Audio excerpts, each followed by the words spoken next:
राधे गोविंद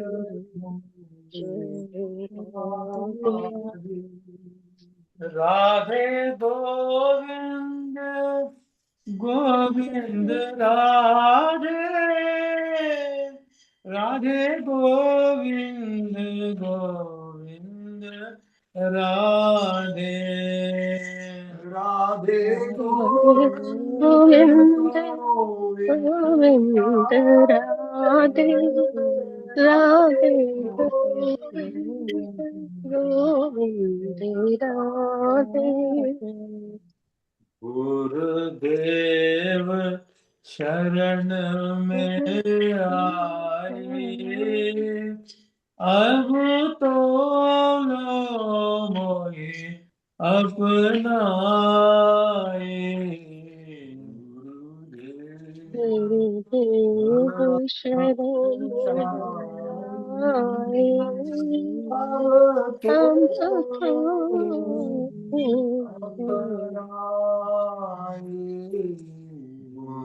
गुरुदेव शरण में आए अब तो लो मोहि अपनाए गुरुदेव शरण हमें आए अब अब तो तो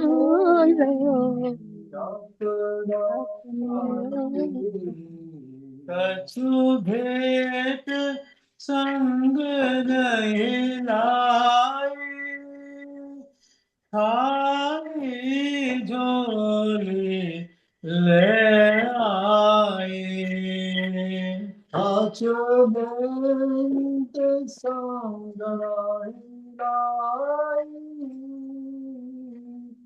काली झोली नहीं आई कछु भेंट संग नहीं लाई खाली झोली ले आए कछु भेंट संग नहीं लाई खाली झोली नहीं आई खाली झोली ले आए खाली झोली नहीं आई गुरुदेव शरण में आए अब तो लो मोहि अपनाए गुरुदेव शरण में आए अब तो अपनाए लाडले लाल की okay you can do like the answer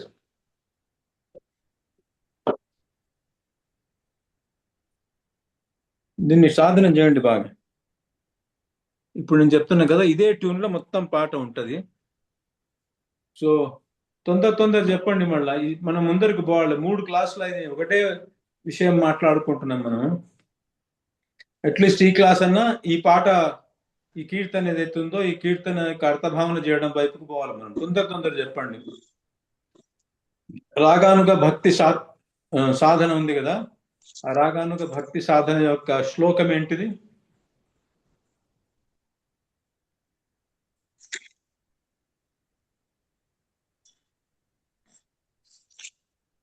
రాగానుగ భక్తి సాధన ఎట్లా చేస్తారా సేవా సాధక రూపేణ సిద్ధరూపేణ అత్ర హి భావనిష్ఠిన కార్యద వ్రజలోక అనుసారక సహ సో దాని మీనింగ్ ఏంటిది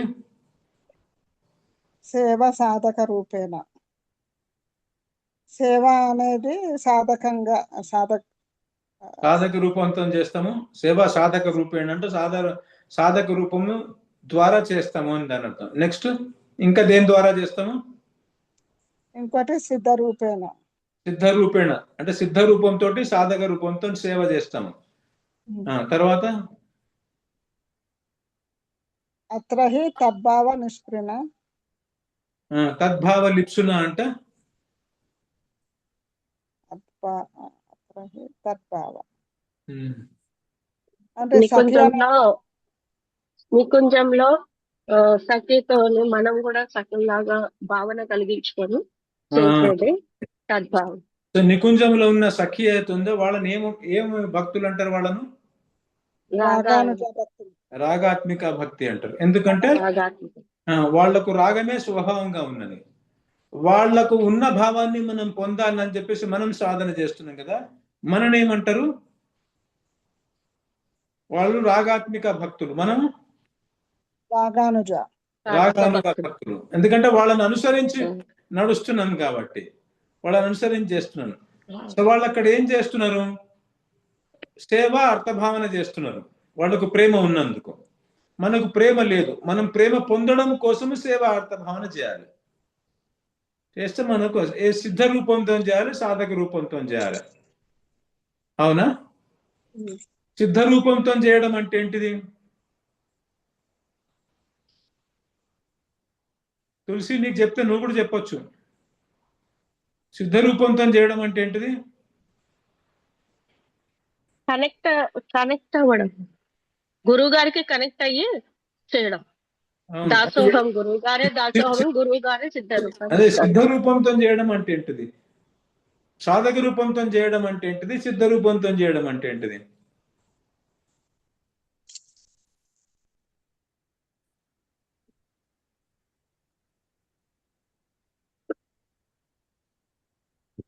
సాధక రూపం అంటే ప్రభు మనసుని సేవ వైపు, గురువు యొక్క కృష్ణుని యొక్క సేవ వైపు తీసుకెళ్లడము. సిద్ధ రూపం అంటే కింద ఇంకా మనకు మనసులోనే గురువు కృష్ణుడు ఉన్నట్టు మనకి ఇంకా సిద్ధ రూపం చేయడం. సిద్ధ రూపం అంటే ఏంటిదంటే ఏ సఖీ రూపాన్ని మనం పొందాం అనుకుంటున్నామో అట్లాంటి ఒక కాల్పనికంగా తయారు చేసుకొని చేయడం అన్నమాట. నికుంజంలో ఉండే సఖీని సిద్ధ రూపం అంటారు.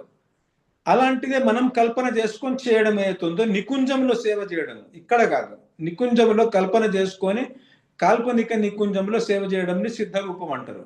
కానీ అది ఇప్పుడు వీలు కాదు, ఎందుకంటే అంతఃకరణ మలినమైంది కాబట్టి.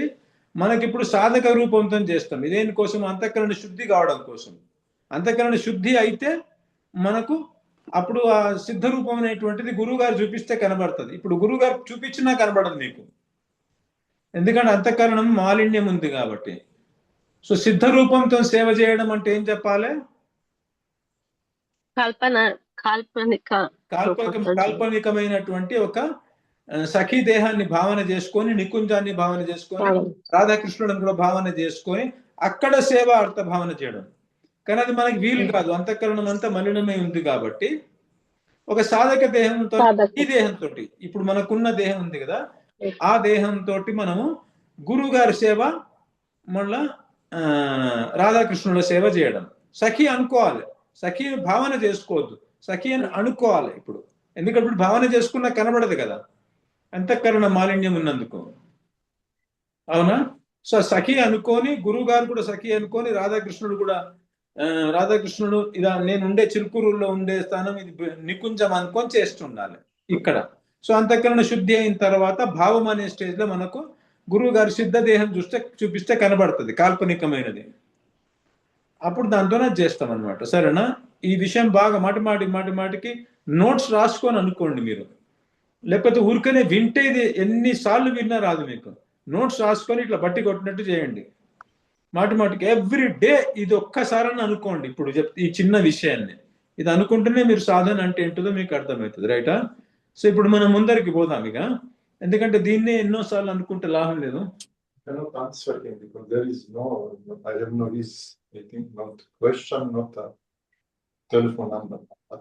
you answer it to Madhava. You answer it to Madhava, he will send it.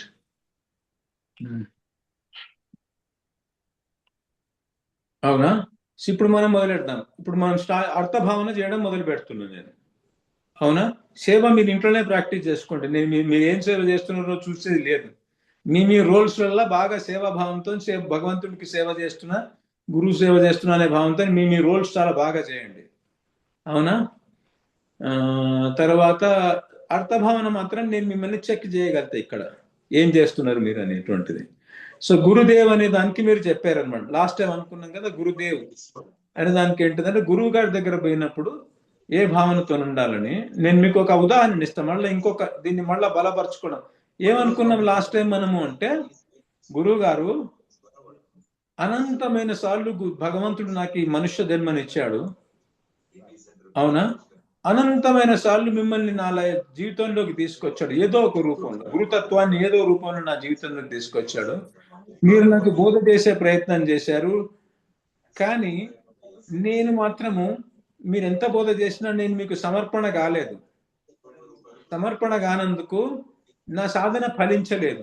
సాధన అనేటువంటిది ఎప్పుడు ఫలిస్తుందని చెప్పా? మీరు ఎంత సాధనన్నా చేయండి, ఎంత నామజపమన్నా చేయండి, ఎంత సేవనన్నా చేయండి, అది ఎప్పుడు ఫలిస్తుందంటే, దేనికది? ఇది పోషెట్టి గారు మీ మైక్ బంద్ చేసుకోండి, వినబడుతున్నది. Okay, thank you sir. So అది ఎప్పుడు ఫలిస్తుంది? ఈ సూత్రం కూడా బాగా జ్ఞాపకం ఉంచుకోండి. సాధన అనేటువంటిది ఎప్పుడు ఫలిస్తుంది? ఎప్పుడైతే మనం గురువు గారికి పూర్తిగా సమర్పణ అవుతామో అప్పుడు ఫలిస్తుంది. ఏదో పైన పైన చేసినట్లే అనమాట. అది ఎప్పటికి ఫలించదు. అది కుంజర శౌచవత అవుతుంది. అంటే గురువు గారి దగ్గర ఉన్నప్పుడు సాధన, మళ్ళీ పోగానే మళ్ళీ మాయలో మళ్ళీ ఏనుగు అంత బురద పూసుకున్నట్లు అవుతుంది అనమాట. అవునా?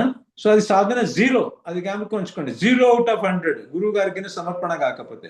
ఎన్ని కోట్ల జన్మలు చేసుకోండి, బహుజన్మ కరే యది శ్రవణ కీర్తన తబున పాయే కృష్ణ పదే ప్రేమధన అని చైతన్య మహాప్రభు అంటాడు. అంటే మీరు ఎన్ని జన్మలన్నా నామజపం చేసుకోండి, లేకపోతే సాధన చేసుకోండి, ఎంతనన్నా కొట్టుకోండి అనమాట. సాసంగ భక్తి అంటారు. గురువు గారితో సంఘం పెట్టుకొని గురువు గారికి సమర్పణ సాధు సంఘం చేయకపోతే, మన దగ్గర ఆదౌ శ్రద్ధ తతో సాధు సంఘ తథా భజన క్రియ అని ఉంది. భజన క్రియ అనేటువంటి సాధు సంఘం తర్వాత అవుతుంది. అంటే మీ గురువు గారు రసికాచార్యుడై ఉండాలి, రసాన్ని ఆస్వాదిస్తున్న వాడే ఉండాలి. ఆయనతో మీరు సంఘం చేయాలి. సంఘం చేయకుండా మీ సత్వాన్ని ఇట్లా బయట పెట్టుకొని నాది నాకే మీది మీకే అన్నట్టుండి మీరు సాధన చేస్తే భజన క్రియ జీరో. అప్పుడు అనర్థ నివృత్తి చచ్చినా కాదు. మీకు తత్వజ్ఞానం కూడా బోధ కాదు. మీకు అంటే ఎన్ని జన్మలు ఎత్తినా తత్వం ఇంకా క్లియర్గా అర్థం కాదు. అర్థం కానట్టే ఉంటుంది. సాధన కూడా ఎంత చేసినా కానీ మీకేమీ ఇది కాదనమాట. అంతఃకరణ శుద్ధి కాదు. అంతఃకరణ శుద్ధి కాకపోతే గురువు గారు ఏం చూపించలేరు. మీకు శుద్ధి అయితే ఆయన మీకు చూపించగలుగుతారు ఏదైనా. అందుకనే మొత్తం నిష్ఫలమవుతుంది అనమాట. అంటే భజన క్రియ జరిగితే అనర్థ నివృత్తి అవుతుంది.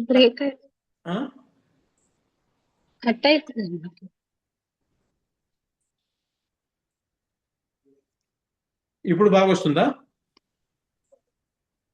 ఇప్పుడు వస్తుందా బాగా? వస్తుంది. సో బాగా జ్ఞాపకం ఉంచుకోండి. అనర్థ నివృత్తి అంటే అర్థం క్లీన్ అయితే తప్ప మీకు రుచి రావడము, ఆసక్తి కలగడము, భావం కలగడము, ప్రేమ, ఇవన్నీ స్టెప్స్ ముందరికి పోవు. అర్థం క్లీన్ అయితే తప్ప. ఏది అర్థం క్లీన్ అవ్వడం అంటే అనర్థ నివృత్తి. అనర్థ నివృత్తి భజన క్రియ చేస్తే అవుతుంది. భజన క్రియ ఎప్పుడైతుంది? భజన క్రియ అంటే సాధన, సేవ చేయడం, అర్థభావన చేయడం భజన క్రియ. అవునా? అది ఎప్పుడైతుంది? సాధు సంఘం అవుతుంది. అంటే ఒక సాధుతోటి మీరు ఇది చేస్తే అవుతున్నాడు, కనెక్ట్ అయితే అవుతుంది. కనెక్ట్ కాలేదనుకోండి, ఈ సాధు సంఘం ఎప్పుడు చేస్తారు? మీరు నిశ్చయం చేసుకున్నప్పుడు. ఆదౌ శ్రద్ధ అంటే నిశ్చయం కదా. మీరు నిశ్చయమే చేసుకోలేదు ఈ మార్గంలోకి పోవాలని, మీరు గురువుగారితో కనెక్టే కాలేదు, అప్పుడు భజన క్రియ దగ్గర నుంచి మిగతా స్టెప్స్ అన్నా అయిపోతాయి కదా. ఏదో వింటున్నట్టు, ఏదో చేస్తున్నట్టు, టైం పాస్ చేస్తున్నట్లు అనమాట. టైం పాస్ చేసుకొని నేను కూడా ఒక స్పిరిచువల్ మనిషిని మనం మభ్యపెట్టుకోవాల్సిందే, మందిని మభ్యపెట్టుకోవాల్సిందే, కానీ జరిగేది ఏం లేదు. 0/100 మార్కులు వస్తాయి.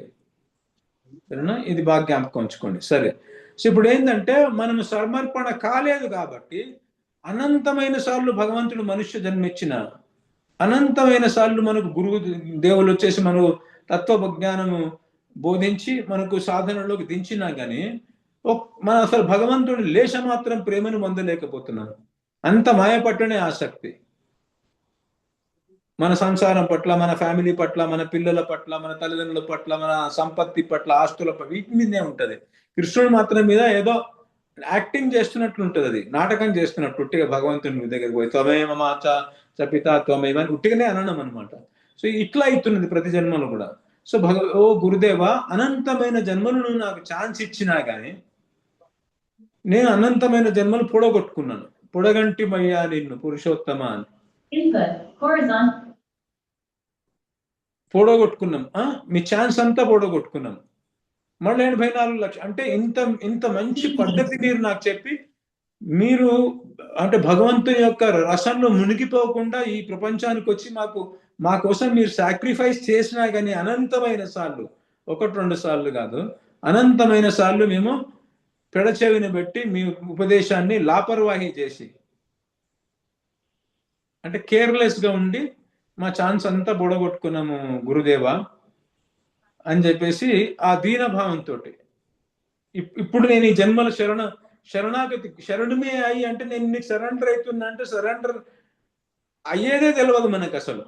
అంటే సరెండర్ అవ్వడానికి వచ్చాను. గురుదేవు శరణుమే అయ్యి అంటే నేను నీ శరణులోకి వచ్చానంటే సరెండర్ అవ్వడానికి వచ్చాను. అవునా? దీనికి ఒక ఉదాహరణ ఇస్తే మీకు ఇంకా ఎట్లా అర్థమవుతుందంటే, మాకు తెలిసిన వాళ్ళు ఒకళ్ళు చాలా కొద్దిగా బాగా చాలా కష్టాల నుంచి బయటకు వచ్చి కొద్దిగా ధనం ఆర్జించే మార్గంలో పడ్డారు. ధనం బాగానే సంపాదించగలుగుతున్నారు. అయితే వాళ్ళ ఫ్యామిలీకి సంబంధించిన వాళ్ళు ఉంటారే, వాళ్ళు మాత్రం కటిక దరిద్రంలో ఉంటే ఈయన తనకున్న కొంత సంపత్తిని తీసుకుపోయి వాళ్ళకి ఇచ్చేసి వాళ్ళకు ఒక బర్రెలో ఏదో ఇప్పించాడు అనమాట. ఇప్పించిన తర్వాత దాన్ని వాళ్ళు మెయింటైన్ చేయలేక, దాంతో ఆదాయం సంపాదించలేక ఏం చేశారంటే ఆ బర్రెలను అమ్ముకొని ఆ వచ్చిన డబ్బంతా తినేసి మళ్ళా మొదటికి వచ్చారు. అప్పుడు ఆయన ఊరికి పోయి ఎట్లున్నదో బాగా, అంటే ఒక బర్రె నుంచి 4 అయినాయేమో, కొద్దిగా పెరిగినాయేమో అని పోయి చూస్తే వచ్చినాయి. అంటే మున్నది కూడా కొట్టుకున్నారు, మళ్ళా మొదటికి వచ్చిండ్రు దరిద్రమైన స్థితికి. సో ఇప్పుడు ఈ పెద్ద మనిషి అక్కడ పోతే వాళ్ళు ఎట్లా పెడతారు చేతులు జోడించి ఇట్లా, నువ్వు ఇచ్చిందంతా ఓడగొట్టుకున్నాం మేమని. అయ్యో ఈయన దయచేసి మళ్ళీ ఏం చేసిందంటే వాళ్ళకు ఒక దుకాణం పెట్టించింది. ఆ దుకాణంలో ఉన్న వస్తువులని వాళ్ళే తినడం మొదలు పెట్టిండ్రు అమ్మాయి బదులు. మళ్ళీ ఈయన 6 నెలల తర్వాత మళ్ళీ దుకాణం కూడా పోయింది. అవునా? పోనీ అనేది ఉద్యోగం పెట్టించింది. ఉద్యోగం పెట్టిస్తే అక్కడ బాగా సేవ సరిగా చేయకుండా, ఏ ఆచరణ ఉండాలనో ఆచరణ సరిగా లేకుండా ఉండేప్పుడు వాళ్ళలో కొట్టేసింది. మళ్ళీ ఈయన 6 నెలల తర్వాత ఊరికి మళ్ళా మొదటికి వచ్చింది. సో అప్పుడు వాళ్ళ దీనస్థితి ఎట్లుంటుంది అంటే, నువ్వు మాకు ఏం చేసినా మేము తగలబెట్టుకుంటున్నాం, మేము మళ్ళా మొదటికి వస్తున్నాం దరిద్రమైన స్థితికి. ఈ భావం అనమాట. ఉదాహరణ మీకు అర్థం కావాలని ఇస్తున్నా. అంటే శ్రీకృష్ణుడు మళ్ళీ వచ్చి గురువు గారు వచ్చేట్లా మళ్ళీ అట్లా దరిద్రమైన స్థితిలో ఉన్నాం. అంటే భౌతిక సంపత్తి బాగున్నది, ఆ గర్వంలో ఉన్నాం మనం, నాకు అన్ని ఉన్నాయని చెప్పేసి. నాకు తెలివి ఉంది, అందం ఉంది, సంపత్తులు ఉన్నాయి, కారు ఉంది, అన్ని ఉన్నాయని ఆ మదంలో ఉన్నాం మనం. కానీ ఆధ్యాత్మిక దృష్టిలో చూస్తే మనము బర్రెలు అమ్ముకున్నాడు ఎట్లుంటాడో, దుకాణం అమ్ముకున్నాడు ఎట్లుంటాడు, మళ్ళా మొదటికి అదే స్థితికి వచ్చి దరిద్రమైన స్థితిలో ఉన్నాం అనమాట. సో వాడు ఇట్లా చేతులు మళ్ళీ ఆయన రాగానే ఏం చేసిండ్రు మీరు అని ఆయన చూడడానికి రాగానే ఎట్లుంటుందో వాళ్ళ పరిస్థితి, ఉన్నదంతా ఓడగొట్టుకున్నాం, ఇచ్చిందంతా ఓడగొట్టుకున్నాం అని ఇట్లా చేతులు జోడిస్తారు కదా. సో ఆ భావములు ఉండాలి. పోతాం గురుదేవ్ శరణమే ఆయి అంటే ఇట్లా దరిద్రం చేసుకున్నాము, ఇది దరిద్రమైన పరిస్థితి మళ్ళీ తెచ్చుకున్నాం మేము. ఇప్పుడు నేను శరణులోకి వచ్చానంటే శరణాగతి చేయడం కోసం వచ్చాను. అవునా? నెక్స్ట్ అంటే ఈ శరణాగతి చేయడానికి వచ్చానంటే ఇప్పుడు నేను అర్థం చేసుకున్నా కదా, నువ్వు నాకు అనంతమైన సార్లు ఛాన్స్ ఇచ్చినా కానీ అనంతమైన సార్లు నువ్వు ఇచ్చినంత అమ్ముకొని దరిద్రమైన స్థితికి వచ్చేసిన నేను అని అర్థం చేసుకున్నా కదా. పొడగొట్టుకున్న మాటికి శరణాగతి చేయనందుకు అవుతుంది ఇదంతా. శరణాగతి చేసిన తర్వాత మొదలవుతుంది కదా. సో శరణాగతి చేయలేదు కాబట్టి నేను ఇప్పుడు మీ శరణులోకి వచ్చాను అంటే దాని అర్థం ఏంటిదంటే శరణాగతి చేయడం కోసం వచ్చాను. అవునా? నాతో శరణాగతి ఎలా చేయిస్తారో మీరే చేయించండి. నేను మీ దగ్గరకు వచ్చి పడిపోతున్నాను, మీ దగ్గర వాలిపోతున్నాను అంతే. ఏం చేయిస్తారు? ఎందుకంటే మనసు ఎట్లాడుతుందంటే శరణాగతి ఎప్పుడు చేయనీయదు. చెప్పా కదా ఇంతకుముందు నేను, దానికి ఇటు మీద ఇటే ఉంటుంది ధ్యాస. మాయ బిడ్డ కదా, మాయ వైపుకే పోతుంది. ఇటెందుకు శరణాగతి చేస్తుంది అది? ఏ రోజైతే మనసు శరణాగతి చేసిందో ఆ రోజు మనసులో ఉన్నటువంటి కామక్రోధాలన్నీ నశించిపోయి అది కుప్పగూలి కింద పడిపోతుంది. ఎవడు కూడా కుప్పగూలి కింద పడదలుచుకోడు కదా, అది చచ్చినా చేయలేదు. అది నా దగ్గర ఉన్న ఇన్స్ట్రుమెంట్ ఉన్నది మనస్సే. అవునా? అందుకనే నేను ఆ శరణాగతి నీ దగ్గరకు వచ్చి నీ కాళ్ళ దగ్గర పడిపోతున్నాను. ఇప్పుడు నువ్వే నాకు శరణాగతి మార్గంలోకి పంపించి శరణాగతి ఎట్లా చేయాలనో ఆ మార్గంలోకి నడిపించు నన్ను. నేను శరణాగతి అయ్యేటట్టు చేసి నేను మాత్రం నిశ్చయించుకోవడానికి వచ్చాను ఈసారి. సో ఇదన్నమాట నిశ్చయం. ఆదౌ శ్రద్ధ అని అన్నాం కదా స్టార్టింగ్ లో. ఆదౌ శ్రద్ధ అంటే మీకు గురుగారి పట్ల, గురు వేదాంత వాక్యముల పట్ల విశ్వాసం కలిగి నిశ్చయం తీసుకోవడము అని అంత సింపుల్ గా నేను మాటలలో చెప్తున్నా. కానీ యాక్చువల్లీ నిశ్చయం తీసుకునేటప్పుడు ఏముండాలి? ఈ భావం ఉండాలి, ఆదర్శం. సార్ నేను మీ ఫిలాసఫీ నాకు బాగా అర్థమైపోయింది, నిశ్చయం చేసేసుకున్నా. ఇక నేను ఇవాళ నుంచి నేను ఆధ్యాత్మిక మార్గంలోకి పోదాం అనుకుంటున్నా. ఇక నేను డన్. ఇట్లాగా ఉండదు శరణాగతి అనేది. ఎన్నిసార్లు ఇచ్చినా పొడగొట్టుకున్నాను, నా వల్ల కావట్లేదు, నా మనసు శరణాగతి చేయనీయట్లేదు, అది ఎప్పటికీ చేయలేదని తెలిసింది. ఇక మీ కాళ్ళ మీద పడుతున్నా, నేను నిశ్చయం చేసుకున్నా, ఇక మీ కాళ్ళ మీద పడితే నాకు తప్ప నాకు ఇంకేం మార్గం లేదు అని ఆ దీన భావంతో మీరే ఎట్లా నడుపుతారో నడపండి నన్ను. మీరే నాతో శరణాగతి ఎట్లా చేయిస్తారో చేయించుకోండి. నా అంత నేను మాత్రం ఎంత ప్రయత్నం చేసినా పిసరంతా పోవట్లేదు దాని మీద నాకు ఆసక్తి, చేయనియట్లేదు మనసు. అందుకనే అని ఆ భావంతో నిశ్చయం తీసుకోవాలి. ఆదౌ శ్రద్ధ అంటే గురు దగ్గర పోయేటప్పుడే అట్లా కాళ్ళ పోయి దండవత్ పడిపోవాలి. తద్విద్ధి ప్రణిపాతేన పరిప్రశ్నేన సేవయ ఉపదేశంతి తే జ్ఞానం జ్ఞానినస్తత్వదర్శిన ఉంది కదా. ప్రణిపాతేన, ప్రణిపాతం అంటే పోయి పడిపోవాలి కాళ్ళ ముందర. గురుదేవా నేను ఇట్లా చేసుకున్నా, బర్రెలు అమ్ముకున్నా, దుకాణం పెట్టిస్తే దుకాణం అమ్ముకున్నా, ఉద్యోగం పెట్టిస్తే అక్కడ తాగి తందనాలు ఆడితే తందెలా కొట్టింది నన్ను, ఇట్లా చేసుకున్న పరిస్థితి, ఇట్లున్నది నా పరిస్థితి, ఏం చేస్తావు నువ్వే నన్ను ఎట్లా లేపుతావు లేపు నాయన. ఈ భావంతో నిశ్చయం రావాలి, దీనభావంతో. అర్థమైందా? ఇది మీకు రాదు ఇది. ఎందుకంటే ఇక్కడ మనం ఉన్నాము, మనకున్న ఐశ్వర్య మదంతో, బుద్ధి మదంతో, మనకున్న పాపులారిటీ మదంతో ఉంటాయి. కాబట్టి ఇట్లా గురువు గారి దగ్గర పోయి కాళ్ళ మీద పడ్డా ఇట్లా అనుమంటే మనకు అనరాదనమాట. నాకేం తక్కువ అనిపిస్తుంది మనకు, నాకేం జ్ఞానం తక్కువనా, తెలివి తక్కువనా, ఏం తక్కువ పోయి ఆయన కాళ్ళ మీద పడాలి అంటే అనమట్లా. మనం నాటకాలు ఆడుతుంటాం కాబట్టి అట్లా అనుకోము మనం బయట, కానీ లోపల మనసు అట్లా అనుకుంటుంటే ఏం తక్కువ నేను ఆయన కాళ్ళ మీద పడాలి. అందుకనే గురువు గారు ఏం చేస్తున్నారంటే మన మనసు అట్లా మనం అసలు నిజంగానే దీనంగా ఉన్నాం, దీనమైన స్థితి మనది. అన్న అమ్ముకొని కూర్చున్నాను. ఇప్పుడు ఆ బంధువులు ఎవరైతే ఉన్నారో 2-3 సార్లే అట్లా అమ్ముకున్నారు. ఈయన పాపం తన సంపత్తుల నుంచి పర్రలు పెట్టిస్తే 3 సార్లు 3-4 సార్లు చేశాను. మనం ఎన్నిసార్లు చేసినాం అట్లా? ఎన్నిసార్లు అమ్ముకొని తిన్నాము? అనంతమైన సార్లు మనకి ఇచ్చిండు అనమాట సంపత్తి, భక్తి మార్గంలోకి తీసుకురావడానికి. అనంతమైన సార్లు ఉన్నది అమ్ముకొని మళ్ళీ మొదటికి వచ్చి కూర్చున్నాను. అంటే మన స్థితి ఎట్లుండాలి? ఎంత దౌర్భాగ్యం నాది, నువ్వు ఎన్నిసార్లు ఇచ్చినా తగలబెడుతున్నా నేను అనే భావంతో చేయాలి. కానీ మన మనసు అనదట్లా. కాబట్టి గురువు గారు ఏం చేస్తున్నారంటే ఇట్లా అర్థభావన చేయడం నేర్పిస్తున్నారు. గురుగారే సాధన చేయిస్తారు అంటే దాని అర్థం అదనమాట. ఇలా అర్థభావం చేయి బాబుని, చెయ్యమ్మా అని చెప్తారనమాట.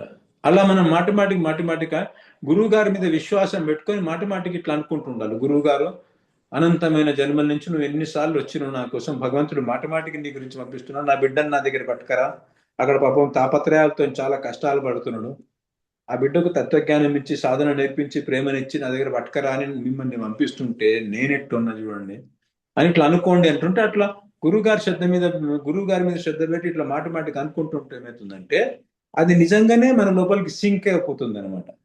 ఇప్పుడు గురువు గారి మీద పూర్తిగా విశ్వాసం పెట్టుకొని శరణాగతి అవ్వడానికి నేను సిద్ధంగా ఉన్నాను గురుదేవని నిశ్చయం చేసుకున్నప్పుడు, అధీన భావంతో చేస్తే ఇట్లా అప్పుడు ఇది మన లోపల సింక్ అయ్యి, ఏదైతే ఆర్టిఫిషియల్ గా స్టార్టింగ్ లో గురువు గారు చెప్పారు కాబట్టి ఇట్లా అంటున్నాము మదం ఉన్నందువలన, అది రాను రాను మాటిమాటికి అనుకోవడం వల్ల ఏమవుతుందంటే అది మన క్యారెక్టర్ అయిపోతుంది. అయిపోయి ఎప్పుడైతే దీన్ని మాటిమాటికి అట్లా చింతన చేయడం వల్ల మన క్యారెక్టర్ అయిపోతుందో, ఆ అయిపోయిన క్యారెక్టర్ ని సాధక దేహం అంటారు. ఇప్పుడు అర్థమైందా సాధక దేహం అంటే ఏంటిదో? సాధకుడు ఎలా మాట్లాడాలి అంటే ఇలా మాట్లాడాలి. కానీ నాకున్న మదం వల్ల నేను అట్లా మాట్లాడాలి. నాకు ఆల్రెడీ చాలా వచ్చేసింది అనుకుంటుంటా. చాలా మంది సాధకులు ఉంటారు. అమెరికాలో ఒకరు ఉన్నాడు, మొన్న మాట్లాడు. ఇంకోళ్ళు ఉంటారు సాధన చేస్తుంటారు. ఏం సాధనలు చేస్తారు? తత్వజ్ఞానం ఏబిసిడి రాదు, అసలు ఫిలాసఫీ తెలియదు, ఏం తెలియదు. కానీ నాకేవో చాలా అనుభవాలు వచ్చినాయి. నేను చాలా ఉత్తమమైన స్థితిలో ఉన్నా, నేను ఆల్మోస్ట్ అక్కడనే ఉన్నా, దగ్గర ఉన్నా, నేను రాధారాణి గేట్ దగ్గరనే ఉన్నా అన్నట్టు మాట్లాడుతుంటాను. తీరా చూస్తే ఏం రాదు. ఒక క్వశ్చన్ అడుగుతుంది, ఒక దానికి ఆన్సర్ చెప్పలేదు. చాలా అనుభవాలు నేను నాకు అంటుంటాను అనమాట కదా. సో అట్లా ఈ పొగర్లో ఉంటాం మనం. అందుకనే మనకు అబ్బట్లేదు అనమాట. గురువుగారి ప్రసన్నత దొరకట్లేదు. గురువుగారి ప్రసన్నత పొగరుంటే రాదు, కృప. గురువుగారి దగ్గర దీనభావంతో ఉంటే, హనుమంతుడు లాంటోడే నాకేం రాదంటున్నాడు కదా. పెద్ద పెద్ద ఋషులు మునులే నాకేం రాదంటున్నాడు. నేను చాలా దీనుణ్ణి. మీరు రామదాస్ భజనలు చూడండి, నేను చాలా దీనుని అంటాను. కానీ మిడిమిడి జ్ఞానం ఉన్నాడు, నేను నాకు చాలా ఉన్నది అని చెప్తుంటారు అనమాట. నేను చాలా సాధన చేస్తానండి. ఇట్లా 1,00,000 జపం చేశాను నేను. 40 లక్షల రామకోట రాశాను, రామకోటలు అన్ని రాశాను నేను. అట్లా నేను మామూలు అనుకోకండి మీరు. అన్న భావంతో అంటే ఇంకేం దీనత ఉంది. ఇంకా ఆయన ఎట్లా ఏం చూసి ప్రసన్నుడు కావాలి? దైన్యం చూస్తే ఆయన కరుణాక్రందన చేస్తే కదా ఆయన అయ్యేది. సో ఆ దైన్యం పెంచే ప్రయత్నం చేస్తున్నాం అన్నమాట. స్టార్టింగ్ స్టెప్ దీనికి దైన్యం. గురువు గారి కృప దొరకాలంటే కరుణాక్రందన కరుణ రావాలంటే కరుణాక్రందన కావాలి. తల్లికి పిల్లవాడి పట్ల కరుణ రావాలంటే పిల్లవాడు ఏడవాలి. అక్కడ నాకు ఆకలి అవుతుంది అని ఆమె పరిగెత్తుకుంటూ వస్తుంది. వాడు ఏడవలేదు, మంచిగానే ఉన్నాడు, ఆడుకుంటున్నాడు అనుకోండి, ఆమె ఒంటింట్లో నుంచి ఎందుకు వస్తుంది? సో ఆ కరుణాక్రందన ఎప్పుడు వస్తుంది? దైన్యం ఉంటే. నా వల్ల కావట్లేదు, నేను చేయలేకపోతున్నా, నా మనసు నన్ను చేయనీయట్లేదు, ఎప్పుడు చూసినా అటే ఉంటది అనే ఒక హెల్ప్లెస్నెస్ ఉంటుంది. ఆ హెల్ప్లెస్నెస్ మీ లోపల వస్తే మీరు కరుణాక్రందన చేయగలుగుతారు. కరుణాక్రందన చేస్తే గురువు గారికి కరుణ కలుగుతుంది. ఆ కరుణతోట ఆయన మీకు మీరు ఏదైతే చేయలేకపోతున్నారో ఆ వస్తువు తనంతల తనే ఇచ్చేస్తాడు అనమాట. ఇది బోధన కదా. సో ఇప్పుడు ఏం కల్టివేట్ సో ఏదైతే దీనభావం ఉందో, ఇట్లా అనుకోవడం ఉందో, ఇది సాధక దేహానికి ఉంటుంది. సో గురువు గారు సిద్ధుడైనా కానీ సాధకుడిలాగా యాక్టింగ్ చేసుకుంటూ పాట పాడుతున్నాడు. ఎందుకంటే మనం సాధకుల్లాగా ఎప్పుడు కాలేం కాబట్టి. అవునా, మనం సాధకుడిలాగా అనలేము. నాకు చాలా ఉంది అంటే ఏం లేదు అనలేము మనతోటి. అందుకనే గురువు గారు ఏం చేస్తున్నారంటే ఆ సాధక దేహాన్ని మీకు ఇవ్వడం కోసము, సాధక దేహంతో సాధన అవుతుంది, ఈ శరీరంతో సాధన కాదు కాబట్టి ఆ సాధక దేహం ఇవ్వడం కోసం ఇగో ఇలా అనండి అని చెప్తున్నాడు అనమాట. దీన్ని అర్థభావన. గురుదేవ్ అంటే ఇట్లా, నిశ్చయము అంటే ఈ భావంతో మీరు నిశ్చయం చేస్తారు. పొడగొట్టుకున్నాను అన్ని, 2 సార్లు ఇచ్చినా పొడగొట్టుకున్నా. అసలు అది కాకుండా ఎంత విచిత్రమైన పాపిని ఏంటంటే, 0 లెవెల్ నాది, అధపాతాళంలో ఉన్నా కానీ నేను ఆకాశంలో ఉన్నా అన్నట్టు మాట్లాడుతుంటా. ఇంత విచిత్రమైన పాపిని నేను. అంటే నేను పాపాత్ముడిని అని కూడా ఒప్పుకోను. దాంతో ఇట్లా అనుకోండి అని గురువు గారు చెప్పడం ఏంటో సాధక దేహ లక్షణాన్ని మీకు ఇచ్చే ప్రయత్నం చేస్తున్నాను అనమాట. మీరు సాధకుడు కాకున్నా కానీ గురువు గారి మీద శ్రద్ధతోటి, గురువు గారికి మీ మనస్సును బుద్ధిని అర్పించారు కాబట్టి, గురువు గారు రుచిలో మనసును అర్పించడం అంటే గురువు గారు రుచిలో రుచి పెట్టుకోవడం. బుద్ధిని అర్పించడం అంటే ఏంటంటే మీ సొంత బుద్ధితో ఏం చేయరు, గురువు గారు ఏం చెప్తారో అది చేస్తుంటారు. మీ సొంత బుద్ధి ఏమంటున్నది? నేను ఇంత జ్ఞానం ఉన్నది, ఇంత నేను సాధన చేశాను, ఇంత సంపాదించుకున్నాను అంటుంటది అది. కానీ గురువు గారు ఏమంటున్నారు? నువ్వు 0, నువ్వు ఏం లేవు, నువ్వు భగవంతుని కృప మీద, సాధువుల కృప మీద డిపెండ్ అయ్యావు. నువ్వు చాలా దీనుడివి, హీనుడివి, అధముడివి, నిరాధారుడివి, నిర్బలుడివి అని చెప్తున్నారు అనమాట. అది సాధకుడు అనగలుగుతాడు, నువ్వు అనలేవు. కాబట్టి గురువు గారు సాధకుడు ఏమంటాడో అనే డైలాగ్ నీకు చెప్తున్నాడు అనమాట. ఆ డైలాగ్, ఆ భావంతో గురుదేవ్ శరణమే ఆయన పాట పాడడం కాదు, కీర్తన చేయడం కాదు. ఆ కీర్తన చేసేటప్పుడు దాంట్లో ఈ భావన రావాలి కదా. ఇప్పుడు గోవింద్ శరణ్ ఎవరైతే ఫారినర్ వచ్చినాడో పాట పాడుతున్నాడు కదా, ఇట్లా చూసుకుంటూ పాట పాడుతుంటే ఆయన లోపల కొంత దీనత కనబడతాయి కదా. ఏ విధంగానైతే ఆయన పాడుతున్నాడు ఆ భావం కనబడుతుంటుంది కొద్దిగా. కొత్త సాధకుడు కాబట్టి కొంతనే కనబడుతుంటుంది. ఇంకా సాధకదేం పూర్తిగా తయారు కాలే అనుకుంది. అవునా? సో ఆ సాధక దేహం ఏం మాట్లాడుతుంది, ఎలా మాట్లాడుతుంది అని మన గురువు గారు చెప్తే, ఈ భావంతో గురువు తనను తాను గురువు గారి దగ్గర నిల్చుంటుంది. ఈ భావంతో భగవంతుని దగ్గర నిల్చుంటుంది ఆ సాధక దేహం. ఈ భావంతో భావన, ఈ మాట మాట్లాడేటప్పుడు దాని లోపల ఈ భావన ఉంటుంది అని ఆయన చెప్తుంటే మన బుద్ధిని ఉపయోగించుకోకుండా ఆయన ఎట్లా చెప్పిండో అట్లా చేయడం, ఆయన రుచిలో రుచి పెట్టడం, అట్లా చేస్తే ఏమవుతుందంటే దాన్ని సమర్పణ అన్నమాట. సమర్పణ మార్గంలోకి పోవడం అంటే సమర్పణ చేయలేము మనం, మనసు ఎప్పుడు చేయలేదు. కానీ గురువుగా సమర్పణ అవ్వడం కోసం నేను నిశ్చయం చేసుకోవాలి. కనీసం శరణమే ఆయి అంటే శరణాగతి పొందడానికి వచ్చాను నేను. ఈసారి శరణాగతి లేకనే మీరు కోట్ల కొద్దిసార్లు నాకు ఏదో ఒక ఉద్యోగాన్ని పెడుతూ నేను చేసిన పొడగొట్టుకుంటున్నాను నేను. ఇప్పుడు నేను శరణాగతి మార్గంలోకి వస్తుంటే మీరేం ఇప్పుడు సో గురువు గారు నిశ్చయం చేసుకున్నాను కాబట్టి గురువు గారు శరణాగతిలోకి పోవడానికి కావాల్సిన మార్గం చూపిస్తున్నాడు అనమాట. సో ఆ సాధకుడు ఏం మాట్లాడుతున్నాడు, ఆయన ఎట్లా మాట్లాడుతున్నాడు అట్లా మాట్లాడుతుంటే మీరు ఎంతెంత సాధన చేస్తుంటే, ఎంతెంత నిశ్చయంతో సాధన చేస్తుంటే, ఎంతెంత సిన్సియర్గా ఈ భావాన్ని అంటే మనసును బుద్ధిని ఆయనకు సమర్పించి సొంత బుద్ధి పెట్టడం మానేస్తే అప్పుడు ఏమవుతుందంటే ఈ డైలాగ్ మీ నేచర్ అయిపోతుంది. అంటే ఎప్పుడైతే ఆ డైలాగ్ మీ నేచర్ అయిపోతుందో మీకు సాధక దేహం తయారైనట్టు. అంటే మీ లోపల న్యాచురల్గా దీనభావం పుట్టుకొస్తుంది, దైన్యం పుట్టుకొస్తుంటుంది.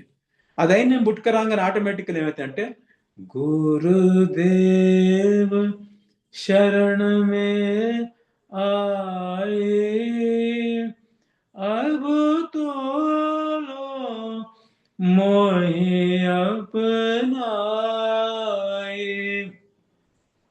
అని మీరు అంటుంటే మీ దాంట్లో నుంచి ఏమైతుంది, కరుణాక్రందన వస్తుంటుంది అనమాట. కీర్తన పాడుతుంటే అందరూ గుళ్ళల్లో పాడినట్టు ఇట్లా ఎంటర్టైన్మెంట్ చేసినట్టు పాడుతుంటారు మృదంగం కొట్టుకుంటూ కదా, అట్లా రాదు మీ నోట్ల నుంచి. మీరు ఈ లైన్ అంటుంటుంటే ఏమవుతుందంటే ఆ దీనభావం మీకు ఎప్పుడైతే మాటిమాటికి అర్థభావన చేసుకోవడం వల్ల సాధక దేహం తయారై ఆ సాధక దేహంకు ఉన్న గుణం ఏదైతే ఉందో ఆ దీనభావం ఏదైతే వచ్చేస్తుందో ఆటోమేటికల్లీ ఆ దీనభావంతో మీరు కీర్తన పాడుతుంటే కరుణాక్రందన వస్తుంది. ఆటోమేటిక్ వినేటోనికి అర్థమవుతుంది, కనబడుతుంటది మీ దైన్యం మీరు పాడే పాటలో. మీ సంగీతాన్ని మీకు ఎంత మంచి కంఠం ఉంది అది చూడడు, అది వినబడదు వాళ్ళకు కదా. మన పాండిత్య ప్రదర్శన, మన కళా ప్రదర్శన చేస్తుంటారు చాలా మంది, అట్లా ఉండదు. దీనభావంతో పాడుతుంటే మీరు అందులో మునిగిపోయి ఉంటారు అనమాట. అది బయట వాళ్ళకి తెలుస్తుంటుంది ఎంత దీనంగా పాడుతున్నాడు. అలాగనే గురువు గారికి కూడా తెలుస్తుంటుంది. సో మీరు ఏ విధంగా భజన పాడతారో దాన్ని బట్టి గురువు గారికి అర్థమవుతుంది మీరు దేహంలో ఉండి పాడుతున్నారా, మీ కళా ప్రదర్శన చేసుకుంటూ అభినయం చేస్తున్నారు, నాటకం ఆడుతున్నారా, లేకపోతే నిజంగానే ఫీల్ అవుతున్నారా అని మీ కరుణాక్రందల వల్ల ఆయనకు తెలిసిపోతుంది అనమాట. అప్పుడు ఆయన ఏం చేస్తాడంటే మీకు ఆ సాధక దేహం ఇచ్చేసి దానికి శరణాగతి అనేది ఉంటుంది, శరణాగతి కలిగేటట్టు చేస్తుంటాడు అనమాట. శరణాగతి ఆ సాధక దేహం కలుగుతుంటాడు. మీరు ఒట్టి సంకల్పం చేయగలుగుతారు, నేను సాధక ఈ జన్మలో నేను మళ్ళీ ఇంకొక జన్మ తీసుకోదలుచుకోలేదు, ఫైనల్ గా మళ్ళీ 84 లక్షల యూనిట్లలోకి పోదలుచుకోలేదు, మళ్ళా మీరు నాకు ఇచ్చిన సంపత్తి ఏదైతే ఉందో అది పొడగొట్టుకోదలుచుకోలేదు కదా. నామం అనే ధనము, ప్రేమ అనే ధనము ఏదైతే ఇస్తున్నారో అది నేను పొడగొట్టుకోదలుచుకోలేదు, అందులో ఉన్న ప్రేమనంతా పిండుకొని తాగదలుచుకున్నాను నేను అని చెప్పేసి మీరు ఆ అయితే శరణాగతి మార్గంలోకి రావడానికి సిద్ధమైతే ఆయన మీకు శరణాగతి కలిగించగలుగుతాడు అనమాట. సో ఇప్పుడు ఈ లైన్లో మీకు అర్థమైందిగా దైన్యత ఎట్లా వస్తుందో ఇట్లా ఉత్పాదన చేసుకోవాలి అనమాట. సో ఇదేమో ఫస్ట్ గురువు గారు థియరిటికల్లీ చెప్తున్నారు, అర్థభావన చేసి చెప్తున్నారు. అర్థభావననేమో అర్థం కదా, అర్థభావన ఉంది, అర్థంలో భావన, అర్థాన్ని భావన చేసుకుంటూ ఉండాలి. చేసుకుంటుంటుంది అంటే ఈ అర్థం దేంతో చేస్తున్నాం మనము, బుద్ధితోటి. చెరుకు గడను మెషిన్ లో పెట్టినట్టు బుద్ధితోనే అర్థభావన చేస్తున్నాం మనం, అవునా. ఆ అర్థభావన చేసిన విషయం ఏంటంటే హృదయంలోకి పోయి భావం లాగా తయారవుతుంది. ఇప్పుడు మీరు ఇలా మాట్లాడుకుంటుంటే ఒక దీనుడు ఇలా మాట్లాడతాడు కాబట్టి మన లోపల దైన్యం లేదు, గురువు గారు చెప్పిండ్రు కాబట్టి నేను చెప్తున్నాను, ఇట్లా అనుకోని పాడు అని చెప్తున్నాను నేను. అప్పుడు ఆ అర్థభావన ఏమైతే అంటే ఇక్కడి నుంచి ఇట్లా జారి హృదయంలోకి పోయి దైన్యం వచ్చేస్తుంది. ఆ దైన్యం అనేటువంటి ప్రేమ ఏ దేహంలో ఉంటుంది అనుకున్నాం మనము, ప్రేమ ఎక్కడుంటది, ఏ దేహానికి ఉంటది, సిద్ధ దేహానికి ఉంటది. సిద్ధదేహం. దైన్యం ఏ దేహానికి ఉంటది, సాధక దేహం. సాధక దేహానికి ఉంటది. Very good. సో ఎప్పుడైతే ఈ దైన్యం వస్తుందో సాధక దేహం తయారై సాధక దేహానికి వస్తాయన్నమాట. ఆ సాధక దేహానికే దైన్యం ఉంటుంది, ఆ సాధక దేహానికే విరహం ఉంటుంది, ఆ సాధక దేహానికే లౌల్యం ఉంటుంది, ఆ సాధక దేహానికే కరుణాక్రందన ఉంటుంది. సో ఇవన్నీ గుణాలు వచ్చేసి మీ సాధక దేహం తయారవడానికి అర్థభావన చెప్తున్నమాట. సో గురుదేవ్ శరణమే ఆయే, అవునా, అబ్ తో లో మోహి అప్నాయి అంటే అట్లీస్ట్ అబుతో అంటే ఇప్పటికైనా అని అర్థం. దాన్ని అబుతో లో మోహి అప్నాయి, మోహి అంటే నన్ను, మేరేకో అని మనం ఇక్కడ అంటాం హైదరాబాదీ భాషలో, మేరేకో అప్నావు అంటాం కదా, బ్రజ్ భాషలో మోహి అప్నాయి కదా, మేరేకో అప్నాలో అంటాం మనం, అప్నాయి లో అని అనమాట. అబుతో అంటే ఇప్పటికైనా, అంటే ఏమంటున్నారు నేషనల్ అంటే కనీసం ఇప్పటికైనా నన్ను నీ దాన్ని చేసుకో, అంటే నీ శిష్యులలాగా అంగీకరించు అని. సో దీనివల్ల మీకు ఏమర్థమవుతుంది, ఇంతవరకు నేను చెప్పిన తత్వజ్ఞానం వల్ల ఈ లైన్లో దీన్ని ఎక్స్పాండ్ చేయండి. ఇప్పుడు నేను ఫస్ట్ వర్డ్ని గురుదేవ్ అనే పదాన్ని ఎట్లా ఎక్స్పాండ్ చేసిన, శరణమే ఆయి అనే దాన్ని ఎట్లా ఎక్స్పాండ్ చేసిన, ఇట్లా ప్రాక్టీస్ చేయండి, ఇట్లా దీన్ని ఎక్స్పాండ్ చేసే ప్రయత్నం చేయండి.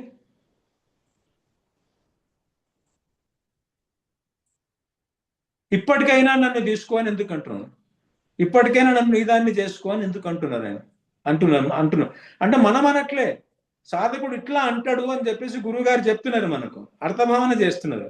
మనం అట్లా అనడం వల్ల మనకు సాధక దేహం వచ్చి అప్పుడు జెన్యున్గా అంటాం. కనీసం ఇప్పటికైనా నీ దాన్ని చేసుకో అని మళ్ళీ నా అంతం నేనే బతుకుతున్నాను అనుకోండి, ఈ అనడం వ్యర్థం కదా, అది ఉట్టిగానే నాటకం ఆడుతున్నట్టు కదా. సో మనం నాటకం ఆడతాం కాబట్టి మీకు నిజంగానే సాధక దేహం సాధన చేయాలంటే మీకు సాధక దేహం కావాలి కాబట్టి ఇలా అనండి అంటుంది. ఇలా అనడం వల్ల ఆయన మీద శ్రద్ధతోటి నిశ్చయం చేసుకొని ఆయన మీద విశ్వాసంతో అప్పుడు మీకు ఏమవుతుందంటే ఇలా అనడం అనేది మీ నేచర్ అయిపోతుంది, సాధక దేహం తయారై. ఇప్పటికైనా నన్ను నీ వాడిని చేసుకో, నీ దాన్ని చేసుకో అంటే అపనావు అంటే నన్ను నావాడు అనుకో, నన్ను ఈమె నా శిష్యురాలు అని అనుకో.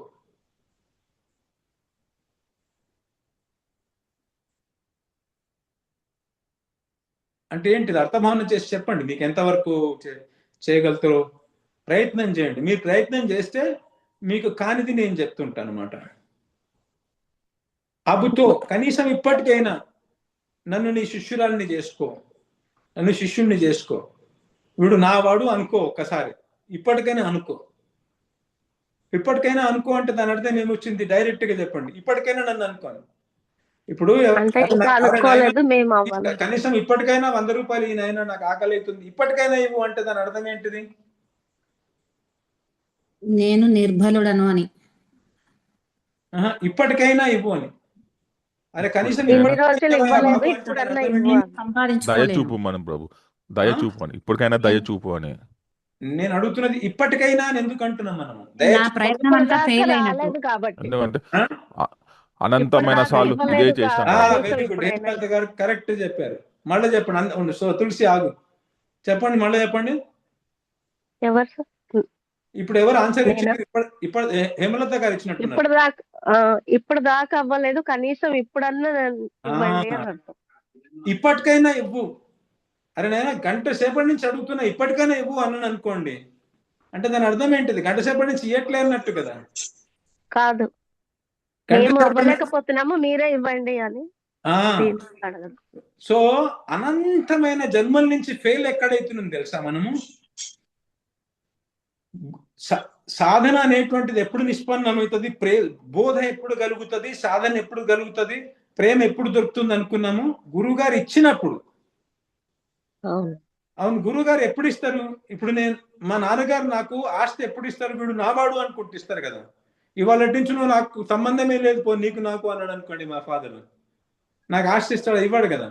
సో గురువు గారి బోధ కానీ, సాధన సంపత్తి కానీ, సాధక దేహం కానీ, మన సిద్ధ దేహం కానీ, సాధక దేహంలో దైన్యము ఇవన్నీ ఆయన్నే ఇవ్వాలి. నాకు బుద్ధిలోకి జ్ఞానమే ఎక్కదు. మీరు చూస్తున్నారు కదా, 3 క్లాసులు అయితేనే ఒక వర్డ్ చెప్పలేకపోతున్నారు ఎవరు కదా. ఇది గురువు గారి కృప లేనిది రాదు. ఇది దీనభావంతో అనుకోండి అంటే దీనభావంతో అనుకోలేకపోతున్నా. గురువు గారి కృప లేకపోతే సాధక దేహం రాదు. మీకు పక్క ప్రాక్టికల్లీ డెమాన్స్ట్రేట్ అవుతున్నది ఇది. అండ్ ప్రేమ అనేది ఇంకా పోనేది, అది అనంతమైన కోసుల దూరం ఉన్నది అది. దాని గురించి కల్పన కూడా చేయలేము ఆ ప్రేమ అనేటువంటిది కదా. అది ఆయన ఇవ్వాల్సింది. ఇవన్నీ ఎప్పుడైతే అంటే గురుగారు వీడు నా శిష్యుడు, ఈమె నా శిష్యురాలు అని ఒప్పుకుంటే, ఆయన అనుకుంటే అవుతుంది. ఇది ఫస్ట్ ఏమన్నా మనము గురుదేవు శరణ్మి అనే చోట్ల అనంతమైన జన్మలలో మీరు నాకు సాధన చెప్పిండ్రు, ఇది చెప్పిండ్రు, సాధన చేయించిండ్రు, ఆశ్రమంలో నాకు ఉండడానికి స్థానం ఇచ్చిండ్రు.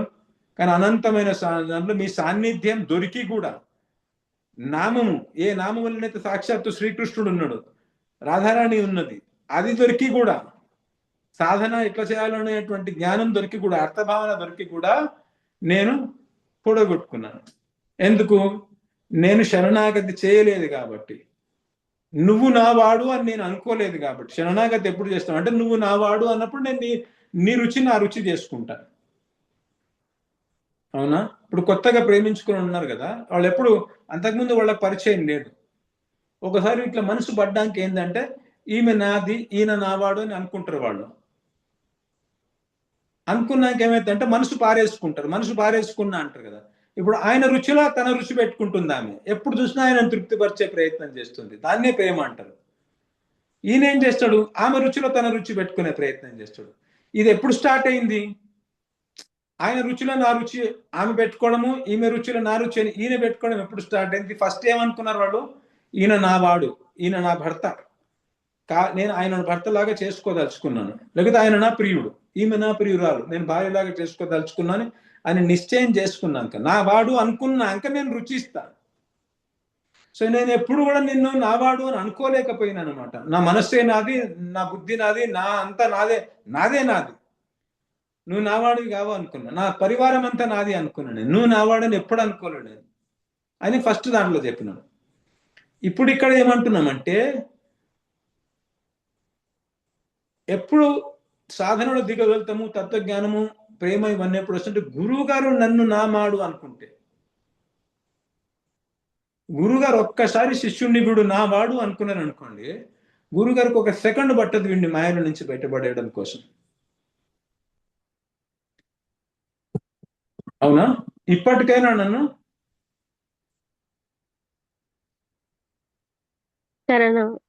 నా వాడు అనుకో అని, ఇప్పటికైనా నన్ను ఈమె నా శిష్యురాలు అనుకో.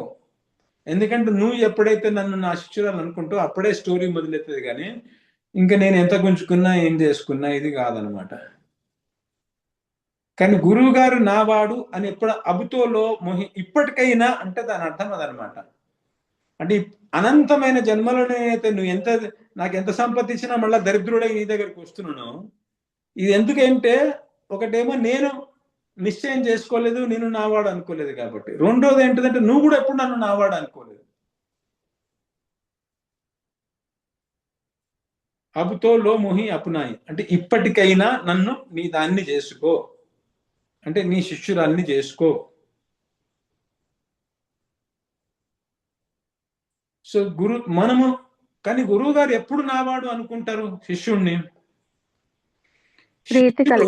ప్రయత్నం చేసి, అంటే గురువు గారు చెప్తున్నది ప్రయత్నం చేసి ఆ ప్రయత్నం చేయంగా ఫెయిల్ అవుతుంటే, నేను దీనుణ్ణి, అధముణ్ణి, నిరాధారుణ్ణి, నిర్బలుణ్ణి అని అనుకొని గురుగారు అర్థభావన చేసి చెప్తుంటే, అలా అర్థభావన చేసుకొని దీనభావాన్ని తెచ్చుకొని ఆ దీనభావంతో కరుణాక్రందన చేస్తేనే గురువు గారికి అర్థమవుతుంది వీడికి ఆకలి అవుతున్నదని. మీరు ఏడవలేదు అనుకోండి, గురువుగారికి అర్థం కాదు చచ్చిన మీకు ఆకలి అవుతుందని చెప్పి. మీకు ఆకలే కానప్పుడు ఆయన ఏం ఇస్తాడు? అయ్యో పాపం అని. మీకు పిల్లకు ఆకలి కాకుండా తల్లి వచ్చి స్తన్యాన్ని ఇవ్వదు కదా, ఆకలి అయితేనే ఇస్తుంది. మళ్ళీ ఆమెకి ఎట్టుదల వల్ల అవుతుందని ఆకలిని ఏడవడం మొదలెడుతుంది ఆ పాప. సో మీ కరుణాక్రందన వల్ల ఆయనకు మీ లోపల లౌల్యం ఉన్నది, పొందాలనే ఇచ్చ ఉన్నదని తెలుస్తుంది. ఆ కరుణాక్రందన దీనభావంతో వస్తుంది. దీనభావం ఎప్పుడు వస్తుంది అంటే నేను పొందలేకపోతున్నాను, నేను దీన్ని సాధించలేకపోతున్నాను ఎప్పుడు వస్తాయి అంటే, ముందు నాకు ఉండాలి కదా పొందాలని ఇచ్చ. లౌల్యం ఉంటే దైన్యం వస్తుంది, లౌల్యం ఉంటే ప్రయత్నం ఉంటుంది. గురువుగారు చెప్పినట్టు చేస్తుంటాము, కానీ గురువుగారు చెప్పినట్టు చేస్తుంటే మనసు చేయనీయదు. చేయనీయకపోతే మన లోపల లౌల్యం వస్తుంది, దైన్యం వస్తుంది. ప్లస్ ఇంకోటి ఏంటిదంటే నాకు పొందానని ఒకటి ఇచ్చ ఉంది అనుకోండి ఏదైనా కానీ, అవునా? ఇప్పుడు ఒక చిన్న పిల్లవాడు ఉన్నాడు, వాడు పాపం స్కూల్ నుంచి వచ్చాడు పరిగెత్తుకుని, వచ్చేటప్పుడు ఏమనుకున్నాడంటే మా అమ్మ క్యాంటీన్ తెచ్చి పెడితే అక్కడ ఒక చోట అద్దం దగ్గర పెట్టింది, రాగానే చాక్లెట్ అడిగి తినాలి అనుకున్నాడు. అని అక్కడి నుంచి వస్తున్నాడు విరహ తినాలి వస్తుంది. ఇక్కడికి వచ్చినాక మదర్ ఏం చేసిందంటే నువ్వు స్నానం చేసి హోంవర్క్ చేసి ఇస్తా అంటున్నది. వానికి అంత అటపటాహట్ అంటారు హిందీలో, తడప తెలుగులో ఏమంటారు మర్చిపోయాను నేను, తడబడ అవుతుంటది అంటాను, అంటే ఉండలేకపోవడం అవుతుంటది, అలజడ అవుతుంటది మనకి. అంటే ఒకసారి కోరిక పుట్టిన తర్వాత నీకు అది దొరకట్లేదు అనుకోండి, గ్యాప్ వచ్చింది అనుకోండి, అవునా? ఆ గ్యాప్ ఏం చేస్తుందంటే లోపల ఒక రకమైన విరహ వేదన కలిగిస్తుంది. విరహం అనే దానికి ఉత్పాదన ఎట్లయితుందంటే, దైన్యం అనే దాని ఉత్పాదన ఎట్లయితుందో తెలిసింది కదా మీకు లౌల్యం ఉండి, అంటే పొందాలనే ఇచ్చ ఉండి పొందడానికి ప్రయత్నం చేస్తుంటే దొరకకపోతే మీకు దైన్యం వస్తుంది, అధీన భావం. నా వల్ల కావట్లేదు, ఎవరైనా నేను పైకి ఎక్కిలే ఆ చాక్లెట్ తీసుకోలేకపోతున్నా, ఎవరైనా వచ్చి నాకు ఆ చాక్లెట్లు అందించి ఇవ్వండి అనే ఒక దైన్యం వస్తుంది, నా వల్ల కావట్లేదు. ఎప్పుడైతే గ్యాప్ వస్తుందో నేను కావాలి అనుకున్న దానికి నాకు పొందడానికి గ్యాప్ వస్తుంది, చాక్లెట్ కావాలి అనుకోవడము, నాకు చాక్లెట్ దొరకడం అనే దానికి గ్యాప్ వస్తున్నది, లోపల విరహం తయారవుతుంది. మనం భజన చేసేటప్పుడు ఆ కీర్తనలో ఆ విరహం కూడా కనబడుతుండాలి, లోపల నుంచి ఇట్లా పాడుతుంటే ఆ విరహంతో పాడుతున్నట్టు కనబడుతుండాలి. ఎందుకు విరహం అంటే నాకు పొందాలని ఉన్నది, లౌల్యం ఉంది, కానీ నాకు అది దొరకట్లేదు. ఎందుకు దొరకట్లేదు? నేను నిర్బలుండి నిరాధారుణ్ణి కాబట్టి దొరకట్లేదు. గురువు గారు నన్ను తనవాడ ఇచ్చేటోడు నన్ను తనవాడు అనుకోవట్లేదు. నా ఆస్తి నాకు ఇచ్చేవాడు వాడు నన్ను తన కొడుకు అనుకుంటూ ఇస్తాడు, లేకపోతే ఇవ్వడు, అనుకోవట్లేదు. గురువుగారు నన్ను తనవాడు అనుకోవట్లేదు కాబట్టి నాకు దొరకట్లేదు. గురువుగారు తనవాడు ఎప్పుడు అనుకోడు, ఎప్పటిదాకనైతే మీ లోపల పొందాలనే ఇచ్చ ఉందని ఆయనకు అర్థం కావట్లేదు, ఆయన ఇవ్వడు అనమాట. అది ఆయనకి ఎట్ట తెలుస్తుంది? కరుణాక్రందన చేస్తే తెలుస్తుంది. సో ఈ దైన్యము, లౌల్యము, దైన్యము, విరహము, కరుణాక్రందన అనేటువంటి సాధక దేహానికి ఉంటాయి అనమాట. అది అర్థభావన ద్వారా మనం సంపాదించుకుంటాము. సో గురువు గారు నావాడు అనుకున్నప్పుడు ఏమవుతారంటే మీ ప్రయత్నం మొదలవుతుంది. గురువుగారు నావాడు, నేను గురువుగారికి శరణాగతి పొందుతాను, ఎన్నో జన్మల నుంచి నేను అసలు దీన్ని పొడగొట్టుకున్నాను, ఈ జన్మలో నేను పొందడానికి ఇది చేస్తాను, ఏమైనా కానీ గురువుగారిని బిచ్చం అడుక్కుంటాను నేను. నా శరణాగతి నా వల్ల కావట్లేదు, మీరు నాకు శరణాగతి మార్గం చూపించి శరణాగతి ఎట్లా వాళ్ళనో చెప్పండి, నాకు శరణాగతి మార్గం చూపించి కదా. చాలా మంది అంటుంటారు మేము ఇవాళ నీకు శరణాగతి అయిపోయినామండి ఇక నేను అంటుంటాను కదా. శరణాగతి అవ్వడం అంత ఈజీ కాదు అది. ఆ శరణాగతి కూడా గురువుగారే చేయించాలి. ఎట్లా చేయిస్తారు? ఇట్లా అర్థభావన ద్వారా, సేవ ద్వారా. ఆశ్రమానికి వస్తే మీకు సేవ ఇస్తారు, ఆ సేవ కట్టేటప్పుడు మీ బుద్ధి ఎంత నడుస్తున్నదో చూస్తుంటారు. అంటే నా బుద్ధి ప్రకారం చేస్తున్నారా, తన బుద్ధి ప్రకారం చేస్తున్నారా? నేను నైవేద్యం పెట్టి 20 నిమిషాల తర్వాత తీయను అనుకోండి, 20 నిమిషాలు టక్కున తీసేయాలి, దాన్ని తీయకుండా 21 నిమిషం, 22 నిమిషాలు, ఇంకో 5 నిమిషాలు ఉండనివ్వండి, తిననివ్వండి, భగవంతుడు ఏం పోయింది అంటుంటే నా సొంత బుద్ధి పెడుతున్నట్లయితున్నది, గురువు గారి బుద్ధి పెడుతున్నట్లే. 20 నిమిషాలలో తీయంటే టక్కున 1 సెకండ్ కాకుండా తీసేయాలి దాన్ని కదా. భగవంతుడి కోసం మాలలు తయారు చేయాలంటే బస్ అందరికి మాలలు చేయాల్సిందే. కొన్ని పూలు రేపటి కోసం ఉంచానండి అని మన సొంత బుద్ధి పెట్టొద్దు దాన్ని అక్కడ. అంటే అక్కడ సేవ దగ్గర దొరికిపోతాము. అంటే మన రుచి ప్రకారం నడుస్తున్నామా, గురువు గారి రుచి ప్రకారం నడుస్తున్నామా? వీళ్ళకి శరణాగతి అవ్వాలని ఉన్నదా లేదా అని మీకు సేవలో దొరికిపోతారు మీరు వచ్చి సేవ చేస్తుంటే, అవునా? సో అప్పుడు గురువు గారు, అప్పుడు మీరు ఆయన చెప్పినట్టు చేస్తున్నారు అనుకోండి, కానీ అనుకున్నట్టు జరగట్లే మన సొంత బుద్ధి ఉన్నందుకంటే అప్పుడు ఆ దీనభావం తోటి గురువు గారి దగ్గర నిల్చుంటాం, నాతో ఇట్లా అపచారం జరుగుతున్నట్లు, త్రుటి జరుగుతున్నది అని చెప్పేసి కదా. అప్పుడు గురువు గారు ఏం చేస్తారంటే ఆ దీనభావంతో చేస్తుంటే అతనికి ఇది ఇస్తారు, ఏది ఇస్తారు? శక్తిని ఇస్తారు అనమాట, సాధక దేహాన్ని ఇస్తారు, అర్థభావన చేయిస్తారు. నువ్వు సేవ ఎందుకు చేయలేకపోతున్నావు తెలుసా? సేవ చేసేటప్పుడు నీకు భావం కలగట్లేదు, ఆ దీన భావన కలగట్లేదు నీకు. అంటే నీ రుచిలో నువ్వు అంటున్నావు, చాలా పొగర్మొత్తుగా ఉంటున్నావు నువ్వు, అందుకనే నువ్వు అన్ని చేయగలుగుతున్నావు, గురువుడు అన్నట్టు ఉంటున్నావు నువ్వు భావంలో. సో అందుకని ఆయన ఏం చేస్తాడంటే సెపరేట్గా మీతో అర్థభావన చేయిస్తాడు. ఇప్పుడు ఈ పాట భజనల ప్రయోజనం అది, అర్థభావన చేయించడం. ఎందుకంటే మీరు సేవ చేసేటప్పుడు సేవ అనేటువంటిది గోల్, అర్థభావన అనేటువంటిది మీన్స్ అన్నమాట. ఆ సేవ చేయడానికి ఏదైతే భావం కావాలో ఆ భావం తయారు కావడం కోసం, ఏ సాధకతను పొందితే మీకు ఈ భావం వస్తుందో ఆ సాధకతను మీకు ఇవ్వడం కోసం మీకు అర్థభావన చేస్తాడు. ఇలా అనుకో, ఇలా అనుకో అని చెప్తున్నాడు. అలా అనుకొని అట్లా అనుకోలేకపోవడంతో మనసంతా అటు ఇటు పోతుంటే దీనభావంతో కరుణాకరందం చేస్తే ఆయన ఇస్తారు మీకు ఆ భావాన్ని. ఇస్తుంటే ఆ భావంతో మీరు సేవను చక్కగా చేయగలుగుతారు అనమాట.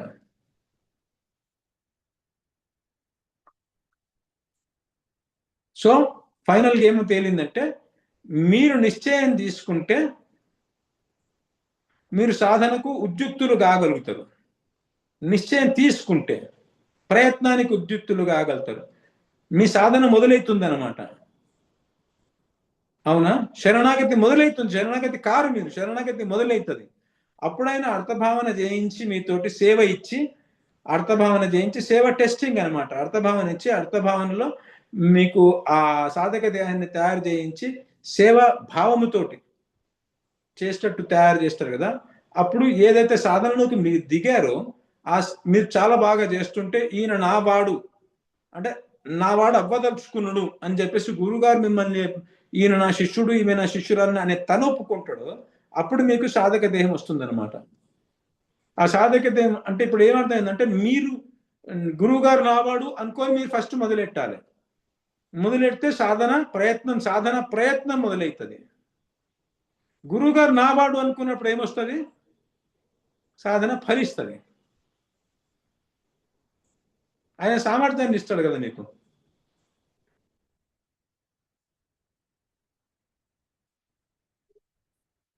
ఇవాళ కొన్ని కొత్త విషయాలు అర్థమైనాయా ఆధ్యాత్మిక మార్గం గురించి? అసలు సేవ అంటే ఏంటిది, సాధన అంటే ఏంటిది, అర్థభావన ఎందుకు చేయాలి?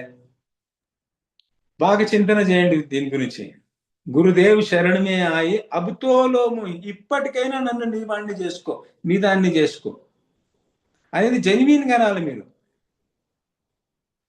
శరణమే ఆయి అంటే ఇంతకాలం శరణు చేయలే, అక్కడ ఫెయిల్ అయినా నేను, అనంతమైన జన్మ నుంచి ఎక్కడ ఫెయిల్ అయినా మీ శరణులోకి నేను రాలేదు. ఇప్పుడు శరణాగతి మార్గంలోకి రావడానికి తయారైనా, ట్రైనింగ్ ఇవ్వండి నాకు శరణాగతి ఎట్లా చేయాలనో. అండ్ మీరు నన్ను నా శిష్యురాలు అనుకుంటే కానీ మీరు చేయరు ఇది అనుకోండి, అది ఫలించదు. ఏమైనా డౌట్స్ ఉన్నాయా? క్లియర్ అయిపోయిందా ఇప్పుడు యాక్చువల్ సాధన అంటే ఏంటిదో?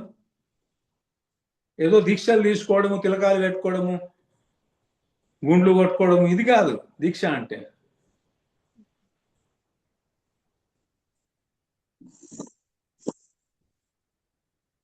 ఏమైనా ఉన్నాయా లాస్ట్ మినిట్ డౌట్స్?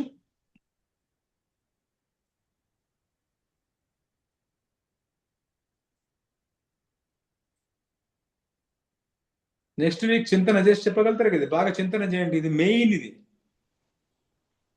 అని నాతో అట్లా అందరూ అనండి. ఇట్లా గురుదేవ్ శరణమే ఆయి అబుతోలో మోహి అపనాయి, ఇప్పటికైనా నీ దాన్ని చేసుకున్నాను, నీ శిష్యుడిని చేసుకున్నా అనండి. చూస్తా ఎట్లా అంటున్నారు, భావంతో అంటారా ఒట్టిగానే అంటారా చూస్తా. నేను జోకేస్తున్నా, ఎట్లా అంటారో అట్లా అనండి. సరేదా ఆపేద్దామా? బాగా మళ్ళీ ఇంకా ముందరకు పోతే విషయాలు ఎక్కువైతాయి. నాకు భయం అది, ఉన్న విషయాలు డైజెస్ట్ చేసుకోవడం కష్టమవుతుంది కదా. మళ్ళీ నెక్స్ట్ లైన్ పోతే మళ్ళీ కొత్త విషయాలు వస్తుంటాయి. సో ఈ విషయం నేర్చుకోండి. స్టార్టింగ్ లో నేను గురువుగారు నావాడు అనుకోవాలి, గురువుగారు అది ఎండ్ ఎక్కడైతుంది, గురువుగారు నావాడు అనుకోవాలి. నేను నావాడు అనుకుంటే ప్రయత్నం మొదలవుతున్నది, శిష్యుడు నావాడు అని గురువు గారు అనుకుంటే సాధన మొదలవుతున్నది, సాధక దేహం వస్తున్నది, నిష్పన్నమవుతున్నాను, మార్గంలో ప్రయాణం మొదలవుతుంది. సో ఇద్దరు కలిసి చేతులు పట్టుకొని ముందరకు పోతుంటారు. ఇక గురువు గారు తన చేయి పట్టుకొని ముందర తీసిపోతుంటాడు అన్నమాట. అక్కడి నుంచి పాపం బిడ్డడు నడవలేకపోతున్నాడు, తనంతలు తను అటు ఇటు భటకాయిస్తున్నాడు. ముందర పోయినట్టే పోయి ఇటు తిరుగుతున్నాడు, మళ్ళీ అటు పోయినట్టే పోయి మళ్ళీ ఇటు తిరుగుతున్నాడు అని చెప్పేసి చేయి పట్టుకొని చక్కగా తీసుకుపోతాడు. సూటిగా చుక్క అని అంటారు కదా, నావని నడపవే సెల్లలా ఏదో పాట పాడుతుంటారు కదా, సూటిగా తీసుకుపోతాడు ఆయన అటు ఇటు తిరగకుండా. అంటే కొన్ని రోజులు కుక్క జన్మల, కొన్ని రోజులు ఎలుక జన్మల, కొన్ని రోజులు పంది జన్మల అట్లా పోకుండా డైరెక్ట్ గా మనిషి జన్మ నుంచే నికుంజంలోకి తీసుకొని వెళ్ళిపోతాడు, అటు ఇటు తిరగకుండా. సరేనా? శ్రీ గురవే నమః.